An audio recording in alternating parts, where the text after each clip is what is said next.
A discussão sobre esse assunto começa com o texto de Gênesis capítulo 6. Veja só, eu estou aqui lendo o texto que diz o seguinte: quando os homens começaram a multiplicar-se na terra e lhes nasceram filhas, os filhos de Deus viram que as filhas dos homens eram bonitas e escolheram para si aquelas que lhes agradaram.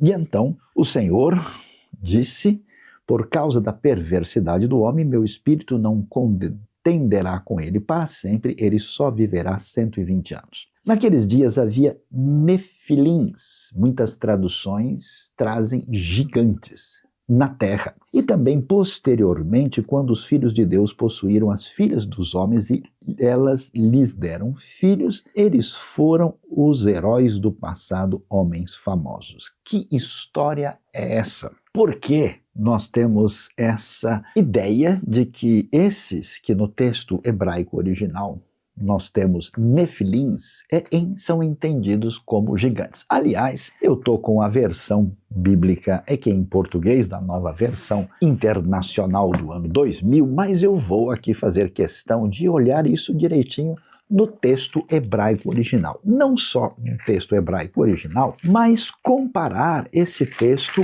com aquilo que nós vamos encontrar também no grego. Aqui eu tenho diante de mim o Antigo Testamento Poliglota, uma obra que a gente desenvolveu há bons anos atrás. Você pode ver essa obra extraordinária que tem 4 colunas, grego, hebraico, português e inglês. E aqui nós vamos ver o seguinte, o que o texto vai nos dizer a respeito desse assunto. Ele vai dizer: Va'iru bnei Elohim et bnot Adam.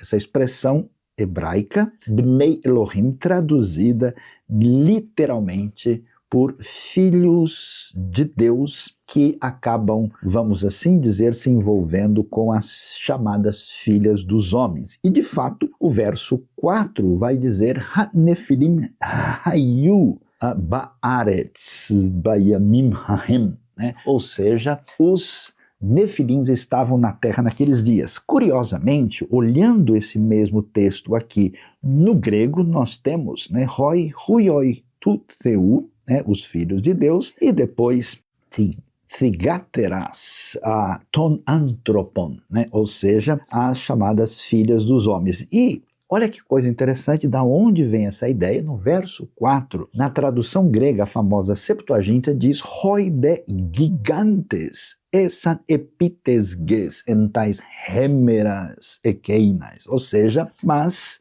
os gigantes estavam na terra naqueles dias. Quando a gente olha essa realidade, a gente vai perguntar: mas escuta, professor Sayão, olhando a questão da teologia, olhando a questão linguística, como é que a gente deve entender esse cenário? E, aliás, a gente deve pesquisar. Eu tenho aqui uma Bíblia arqueológica, um Atlas da Bíblia, até um comentário muito bom de Gênesis, que é traduzido do alemão para o português, de Hans-Jürgen Brommer. Mas o que a gente entende? Vamos lá. Esse texto está falando para nós sobre aquilo que antecede o dilúvio.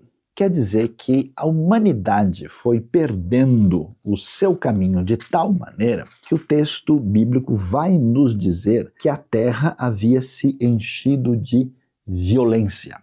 Ou seja, a palavra hebraica para violência é a palavra Hamas. E essa violência é tão grave, tão séria, que chega ao ponto em que a maldade tomou conta do ser humano, que Deus resolve trazer uma intervenção de julgamento, porque senão essa maldade não teria mais como ser poupada, atingiria tudo e a todos.